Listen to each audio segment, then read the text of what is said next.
একসময় El Salvador ছিল পৃথিবীর সবথেকে ভয়ঙ্কর দেশগুলোর একটি, যেখানে গ্যাং MS-13 এবং ব্যারিও 18 এর শাসন মানে ছিল মৃত্যু, সন্ত্রাস আর আতঙ্কের আরেক নাম। প্রতিদিন 10 থেকে 15টি হত্যাকাণ্ড, রাস্তার মোড়ে মোড়ে অস্ত্রধারী গ্যাং সদস্য, সাধারণ মানুষ ঘর থেকে বের হতে ভয় পেত। ব্যবসায়ী থেকে ছাত্র যে কেউ ছিল তাদের টার্গেটে। এই ভয়াবহ পরিস্থিতি থামানোর জন্য প্রেসিডেন্ট নাইব বুকেলে ঘোষণা দিলেন এক অভূতপূর্ব পদক্ষেপ। একটি এমন কারাগার নির্মাণ করা হবে যেটি অপরাধীদের জন্য পৃথিবীর শেষ গন্তব্য।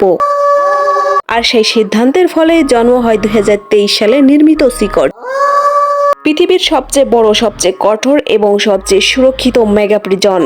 23 ফুট উচ্চতার কংক্রিটের দেয়াল ও 19টি টাওয়ারে দিয়ে ঘেরা এই বিশাল কমপ্লেক্স এতটাই নিরাপদ যে বিশেষ অনুমতি ছাড়া পাখিও ভিতরে ঢুকতে পারবে না। 40,000 বন্দির ধারণ ক্ষমতা, শত শত সশস্ত্র গার্ড, ড্রোন নজরদারি, একের পর এক ইলেকট্রিক লকড গেট, সব মিলিয়ে এটি যেন বিশাল একটি সামরিক দুর্গ, যেখানে ভেতরে প্রবেশ করতেও একজন মানুষকে 7টি ইলেকট্রনিক গেট পার হতে হয়, যেখানে সবসময় লকড থাকে এবং প্রতিটি গেটে আছে অস্ত্র প্রস্তুত সৈনিক।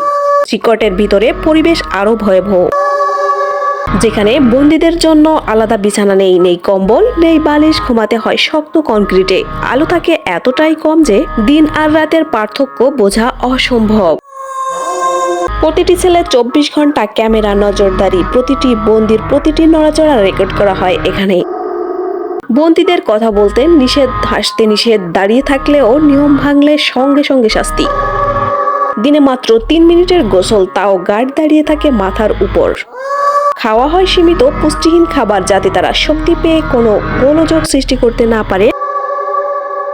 এখানকার টয়লেটও সাধারণ নয়, একটি স্টিলের ব্লক যার সামনে কোনো দরজা নেই, কোনো প্রাইভেসি নেই। বন্দীরা সারাদিন বসে থাকতে হয় মাথা নিচু করে, হাত পিছনে দিয়ে। সিকটে রাখা হয়েছে দেশের সবচেয়ে ভয়ঙ্কর গ্যাং নেতাদের, যারা আগে হাজার হাজার হত্যাকাণ্ডের নির্দেশ দিত, পুরো শহর নিয়ন্ত্রণ করত।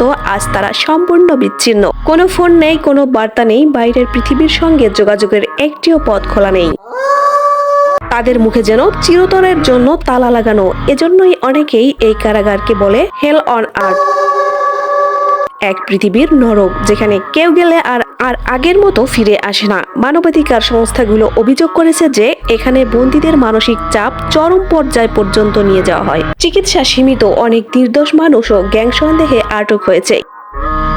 কিন্তু বুকেলে সরকারের যুক্তি একটাই, যখন গ্যাং দেশকে ধ্বংস করছিল তখন মানবাধিকার নিয়ে কেউ কথা বলেনি। এখন রাষ্ট্র তার নিজের পায়ে দাঁড়ানোর সময়। এই কারাগারের নিরাপত্তা যেন কোনো ভবিষ্যৎ প্রযুক্তির সামরিক বেশ। এখানে আছে ড্রোনের 24/7 ফ্লাইট, ভেতরের প্রতিটি দেয়ালে ভাইব্রেশন সেন্সর যাতে কেউ খুঁড়তে না পারে, বাইরে double layer machine gun tower, ভিতরে 80টির মতো অটোমেটেড লকডাউন সিস্টেম করা।